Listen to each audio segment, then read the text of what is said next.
Hola, ¿qué tal? ¿Cómo están? Yo soy Benjamín González y en este día vamos a platicar sobre las consideraciones para alcanzar los aprendizajes en un aula inclusiva.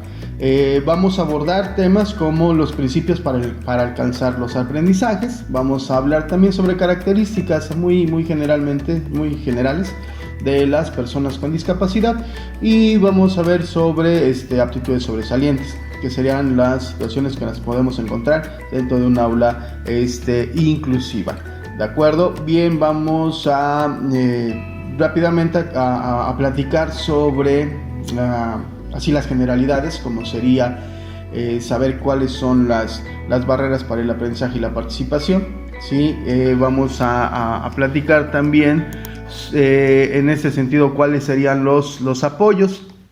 Bien, rápidamente les comento que estas barreras para el aprendizaje y la participación en este modelo inclusivo cambian totalmente el enfoque, ¿no? Donde van a identificar a los estudiantes con necesidades educativas especiales. Abarcamos un aspecto muy importante en ese sentido de la inclusión, sobre no dar una respuesta específica a una sola persona, sino al que podamos identificar cuáles son las características generales y poder dar una intervención, un apoyo al colectivo como tal. Entonces aquí obedece o también pide una mayor participación de estas personas, de las personas con cualquier situación, en cualquier situación, con o sin discapacidad. Vamos a entender que en ese sentido los apoyos, bueno, hay diferentes apoyos para que pueda funcionar o para que podamos hacer un diseño más acorde a esas necesidades de inclusión.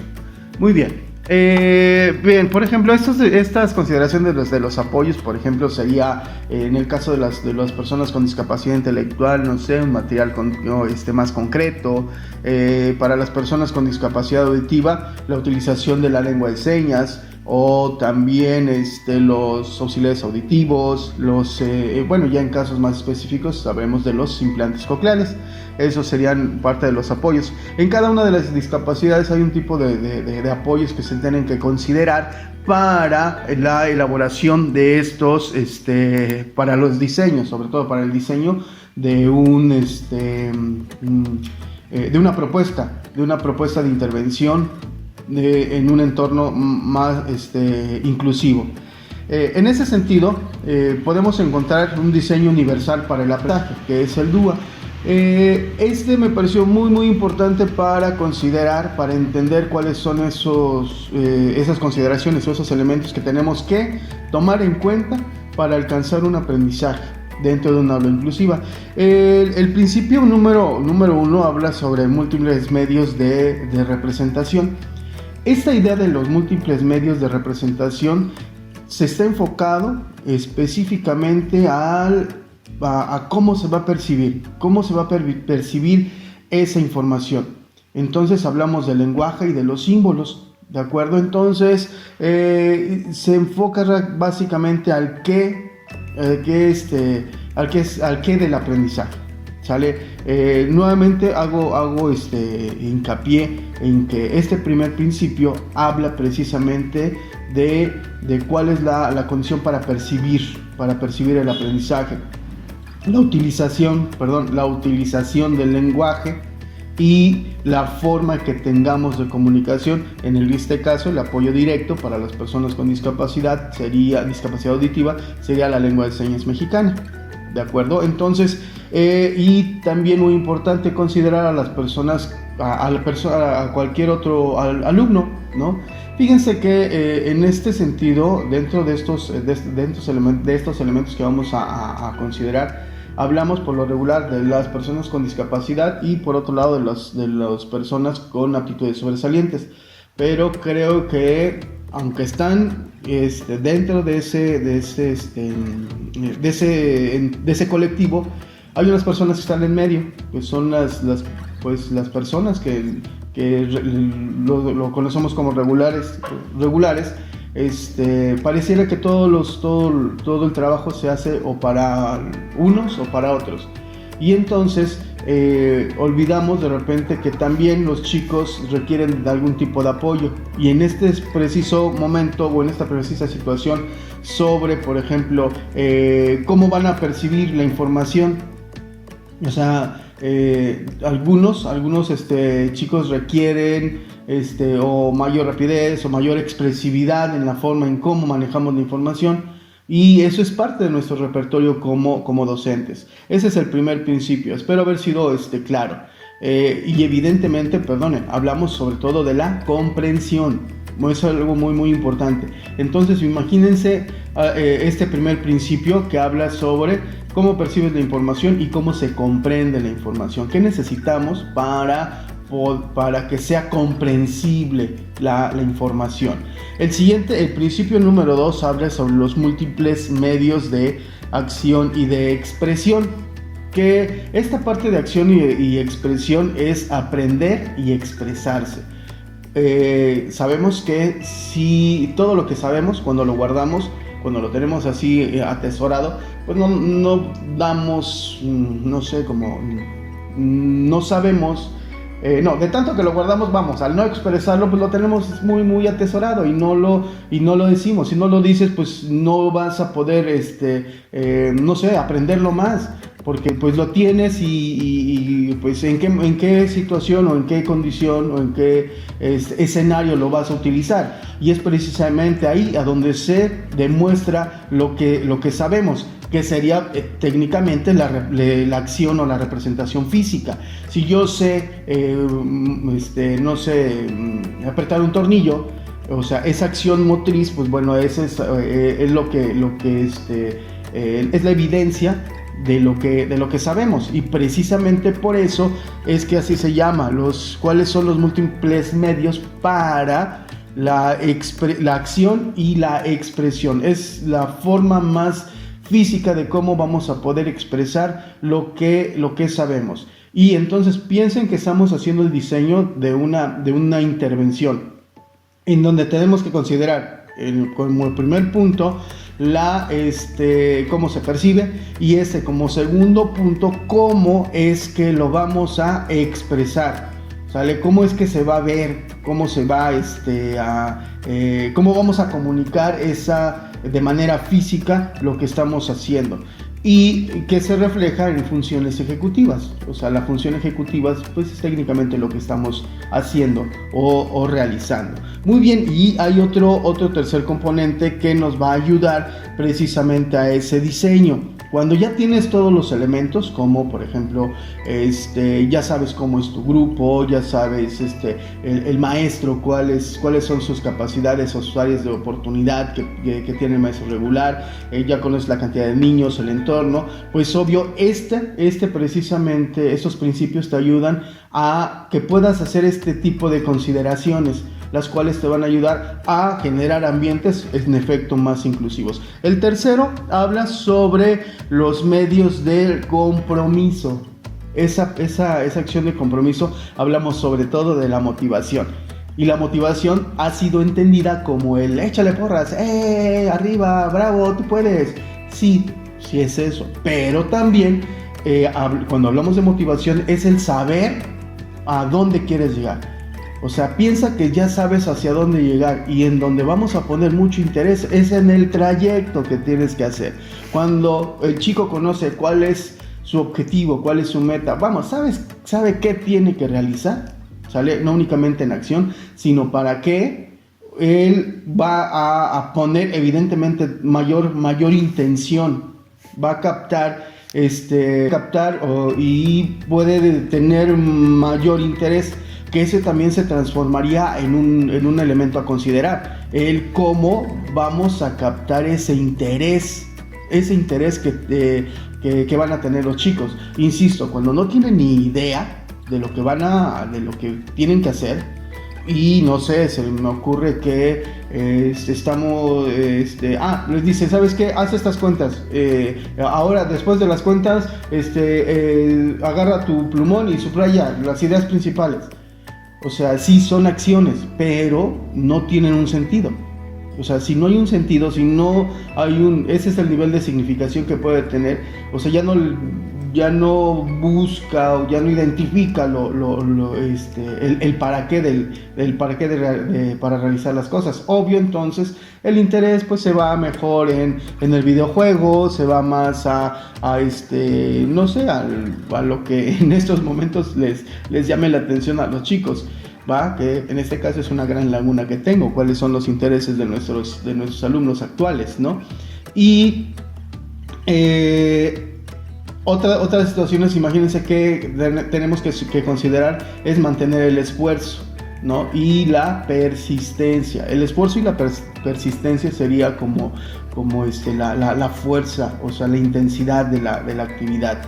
O sea, sabemos que hay que respetar los tiempos de atención. Alguien comentaba que en los primeros minutos de una clase se mueven conciencias, después pues nada más se mueve el cuerpo porque están de un lado para otro. Y en efecto, o sea, cuando no sabes qué es lo que vas a hacer, y obvio, por favor, no le pongamos metas a muy largo plazo. Las metas que van a tener nuestros chicos, a las motivaciones que van a hacer van a tener nuestros alumnos, nuestro colectivo dentro de un aula inclusiva, tienen que irse renovando continuamente. Vamos renovándola para que pueda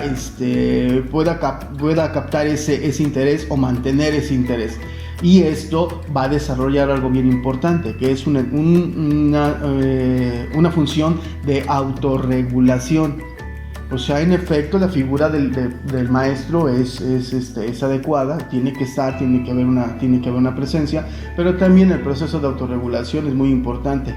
Imagínense, es muy difícil considerar, o es muy difícil pensar un ambiente en donde está únicamente el maestro, es el que grita, es el que regula, es el que tranquiliza a todos, mientras que está tranquilizando de un lado, por el otro lado ya hay más bulla, o bien tenemos también una ausencia de autoridad o una degradación de la autoridad, porque pues bueno, quizá alguno de los papás está pidiendo mayor atención para su hijo, y por esa situación va degradando la figura de autoridad del docente. Pues imagínense cuál es el resultado. Tenemos chicos que prefieren no poner atención, prefieren no estar atentos a las indicaciones de los maestros, porque simplemente esas figuras son degradadas, ¿no? La figura de la autoridad del maestro, no como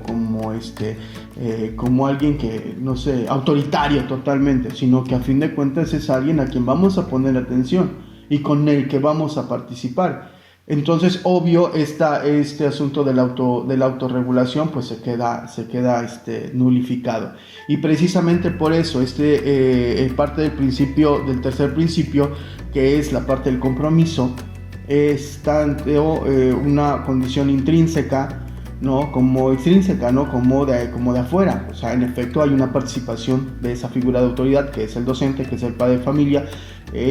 No nos vamos a meter con asuntos sobre la adultocracia, pero creemos que al haber una figura regulatoria puede o tendría una garantía de atención, permanencia, y que es necesaria. Y obvio también lo propio del alumno. Acá, si se dan cuenta, este modelo, el trabajo con la inclusión, yo considero, y espero en los comentarios lo pueden hacer si es que estoy equivocado, pero yo considero que el principio básico de la inclusión, o uno de las ideas principales de la inclusión, es la participación de las personas. En el modelo de inclusión, el maestro o el adulto, las personas que estaban alrededor, lo que hacían era proveerles planes específicos para desarrollar ciertas capacidades. Entonces se le daba, aunque pasamos de un modelo asistencial a un modelo educativo, a un modelo pedagógico, pero aún así seguimos dando. Entonces la participación como tal del alumno pues se veía un poquito mermada. Y en mi caso, como estamos trabajando en secundaria, ya estamos viendo que los chicos que vienen, por ejemplo, del servicio de USAER, no todos, pero la mayoría de ellos están buscando que el maestro de USAER les resuelva muchas de las situaciones cotidianas que enfrentan en la escuela, ¿no? O llega la mamá y se lo encarga al maestro de USAER para que él le ayude a resolver. Entonces, y más está en una condición de esperar a que les llegue ese apoyo. Cuando en este modelo incluyente, lo que permite o lo que te da la posibilidad es de que haya una mayor participación. Es algo así como que aquí están las cosas, chicos, es para todos, vengan y toman, ¿sale? En efecto, consideramos esta característica, pero por favor, haya una participación. Por eso ya no consideramos al alumno, ¿no? Consideramos también al colectivo cuando hacemos el diseño para alcanzar los aprendizajes dentro de este entorno inclusivo. Para que podamos formar nuestro análisis, necesitamos forzosamente considerar pues algunos aspectos sobre las características de las personas. Si hablamos de personas con discapacidad intelectual. Bien, la discapacidad intelectual. Esta situación de la discapacidad intelectual habla sobre las limitaciones en el funcionamiento intelectual en las que se manifiestan competencias tales como la comunicación, el cuidado personal, la autorregulación, las habilidades para la vida en el hogar y la comunidad, las habilidades sociales y las habilidades académicas. Hay diferentes niveles dentro de la discapacidad intelectual. Hablamos de un cociente intelectual. No nos vamos a meter entre coeficiente y cocientes. Ley sobre la consideración numérica, por eso se habla de cociente intelectual. Si estoy equivocado, no se preocupe, me lo pueden hacer saber sin problema. Ese es el chiste, que podamos ir aprendiendo juntos. Bien, hablamos de niveles como es el leve, ¿sí?, el moderado, el grave y el profundo. Y hablamos sobre las escalas. Hay una gradualidad en estas escalas, pero yo creo que podríamos considerarlos de 50 a 55 a 70 está considerado sobre leve. Después habla sobre, no sé, niveles académicos. Podría tener un nivel hasta del sexto curso, ¿no? Hablamos de si es educable, si es que hablamos de un leve. Y en el nivel de moderado estamos hablando de 40 a 55. Podríamos llegar hasta un segundo de secundaria. Hablamos hasta un segundo grado, perdón. Cuando hablamos de un nivel grave, de 20 a 40. Y los profundos son menores de 20. Entonces, ¿qué quiere decir esto? Que el chico con discapacidad intelectual profunda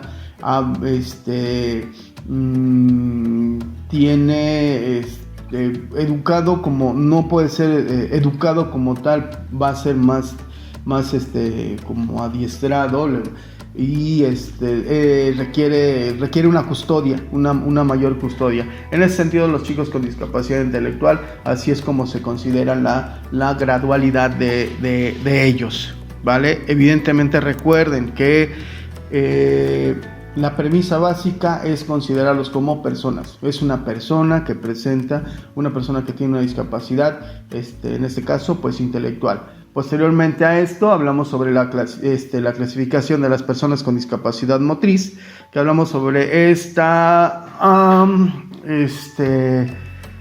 Hay una clasificación que va en 4 tipos. Tiene un origen cerebral, un origen espinal, un origen muscular, un origen óseo articulatorio. Es técnicamente el origen de su incapacidad para realizar algún tipo de movimiento, tanto expresivo como fino o grueso. De ahí, la discapacidad auditiva es evidentemente la pérdida parcial o total de la audición. Encontraríamos como la hipoacusia, la anacusia y presbiacusia. Vamos a ver nada más los niveles que tenemos de pérdida. Para comentarles rápidamente, las pérdidas de la audición no únicamente van en decibeles. En decibeles sería intensidades. O sea, no únicamente es eso, también en hertz, que sería la idea de los agudos y graves. Vamos a ir analizando únicamente las pérdidas en función a los decibeles. Nos dice que la pérdida, la audición normal va de 10 a 20, perciben todos los sonidos hasta con una menor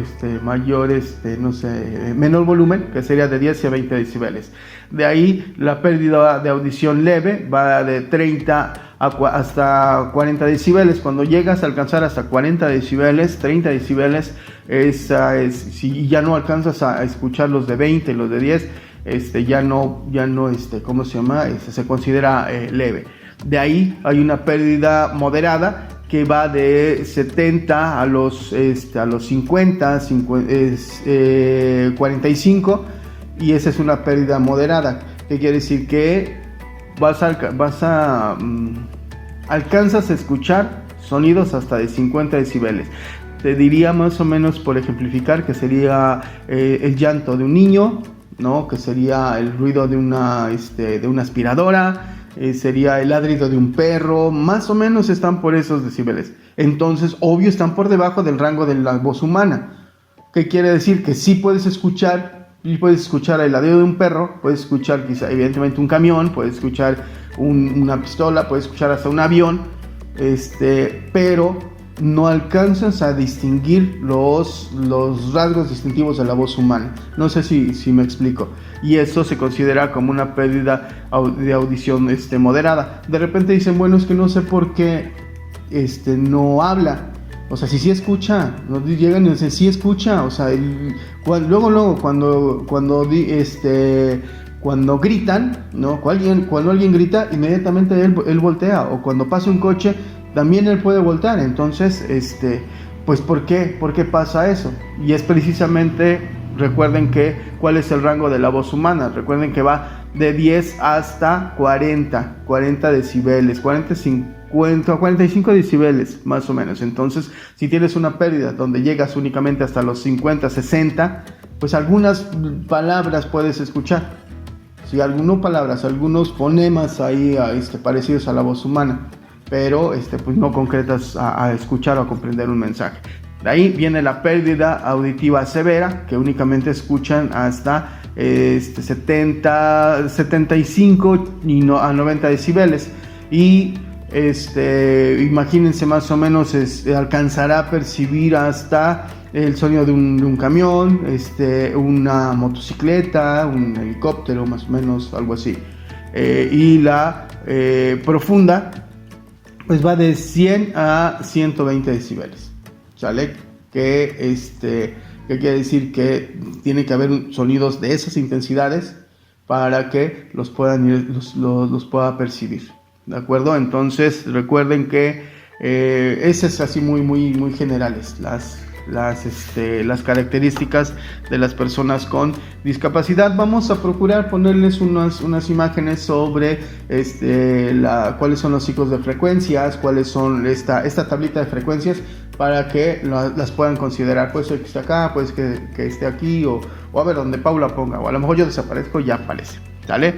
Muy bien, vamos a continuar para casi terminar con este comentario que les estoy dando, y viene sobre la otra situación de estas personas. Puede ser una discapacidad visual, y y los tipos van sobre profunda, severa y también moderada. Es el rango visual que pudieran alcanzar. No tengo mayores precisiones en ese sentido, pero les podríamos comentar que la visión o la pérdida de la capacidad visual se mide en metros, ¿no? Una pérdida entre 10 y 15 centímetros, hablamos sobre centímetros. Ellos pueden efectuar tareas como con apoyo de lentes más iluminación necesaria, suficiente, y son sujetos con una visión normal, ¿no? Cuando ya es severa, va entre 5 y 8 centímetros y va a realizar tareas visuales con mucha inexactitud. Requiere de tiempo para ejecutar una tarea y las ayudas con lentes o ya más grandes, como hasta necesitan lupas, ¿no? O algunos otros aditivos para regular la cantidad de luz. También viene la profunda, que tiene una visión hasta 2 centímetros y es una discapacidad para realizar tareas visuales gruesas, imposibilidad para realizar tareas de visión de calle. O sea, imagínate, tienes esa posibilidad en la moderada de 10 a 15 centímetros. Vean, o sea, ya estamos hablando de una pérdida considerable, porque de 10 a 15 centímetros puedes ver, o sea, te los puedes poner acá, con la ayuda de lentes lo puedes visualizar mejor o puedes identificar ciertos rasgos utilizando ahí, en este caso, macrotipos, o ya en una discapacidad profunda, que no tienes que ponértelo muy cerca, con muy poca nitidez. Y pues ya se utilizan otro tipo de apoyos como el braille, ¿no? Y la Perkins también, la máquina Perkins, creo que así se llama. Y de ahí viene esa sería parte de las discapacidades. También hay otros asuntos sobre los trastornos generalizados del desarrollo, que van enfocados a los trastornos por déficit de atención con hiperactividad, los que presentan trastornos por déficit de atención con impulsividad, el autismo, el Asperger, el espectro autista. Esos son trastornos generalizados del desarrollo. Lo que les comento son las consideraciones que la Secretaría de Educación Pública pone. También hay otro apartado sobre discapacidad mentales, no es cognitiva, son mentales y psicosociales, que sería más enfocados a las esquizofrenias, a las situaciones más de tipo, a los trastornos más de la personalidad. Y también están considerados porque esos pueden afectar directamente el aprendizaje. Y se consideran, para los chicos más de mayor edad.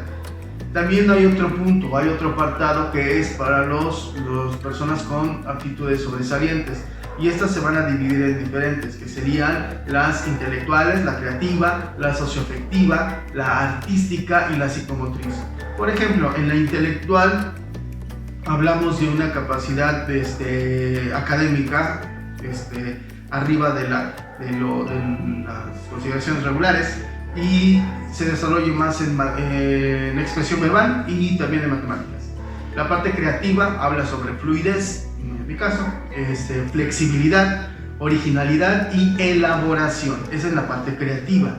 La socioafectiva, evidentemente, habla sobre liderazgo, habla sobre conocimiento social e intrapersonal. Las artísticas, razonamiento abstracto, no es mi caso, sensibilidad estética, creatividad y mucha habilidad motriz. Mucha habilidad motriz. Estos artistas, mis respetos, eso de las manualidades y hacer las cosas bonitas, muy bien. Esa es una aptitud sobresaliente. Y la psicomotriz, que va relacionado directamente con la fuerza, con la flexibilidad, la resistencia y, obvio, habilidades motrices. Estas son así más en general lo que les venimos a presentar en relación a cuáles son los alumnos, en este caso, con discapacidad y dificultades severas en el aprendizaje. ¿De acuerdo? Entonces esta es lo que les venimos a presentar. Si es necesario considerar cada uno de estos elementos para hacer para alcanzar los aprendizajes dentro de una aula inclusiva. En efecto, hablamos de los dos polos, ¿no? La condición de discapacidad, y hablamos también de los que presentan aptitudes sobresalientes. Y aunque están implícitos, no olvidemos de hacerlos notorios y de considerar también a esos muy queridos sándwiches, muy queridos, y espero no sea ofensivo, los regulares, los que funcionan, los que requieren algún otro tipo de apoyo. Para eso están los canales los canales de aprendizaje. Cuando identificas cuáles son los canales de aprendizaje, puedes dar opciones. Aquí al menos a mí me daba me hacía mucho ruido el hecho de darles, de considerar las características de cada uno de los alumnos. Y de repente pensaba, híjoles, pues es que si este quiere una cosa y este quiere otra cosa, pues me iba a hacer bolas en mi grupo y cómo le voy a dar respuestas a todos. No, la situación es de que cuando identificas cuáles son los canales de aprendizaje que presentan en tu grupo, cuál es el preponderante, te da la posibilidad de hacer el diseño. Y además, si consideras alguna de estas condiciones de discapacidad o de aptitud sobresaliente, enriqueces más el entorno de tu aula. Y recuerda, para eso tienes una guía muy especial que es el DUA, que es el diseño universal de aprendizajes. Ese te ayuda muchísimo, te abre también el panorama. Recuerda que estas condiciones de inclusión sí son escolares, pero también son sociales. Y nosotros como escuela, como un ambiente sistemático de desarrollo, vamos a poder favorecer esos ambientes. Se nos pudiera no facilitar, sino que podemos tener las condiciones para poder realizarlo. Quizá no es lo más preciso, no es lo más puntual y no es lo más elocuente. Sin embargo, estos te los dejo a su consideración. Toma lo que te sirva, lo que no, por favor escríbeme y pues dime de qué manera podemos mejorar este tipo de contenidos. Muchísimas gracias. Yo soy Benjamín González, soy licenciado en educación especial y psicólogo también, ya lo puedo decir. Y pues gracias por acompañarnos, que estén muy bien, pásenla bonito, hasta luego.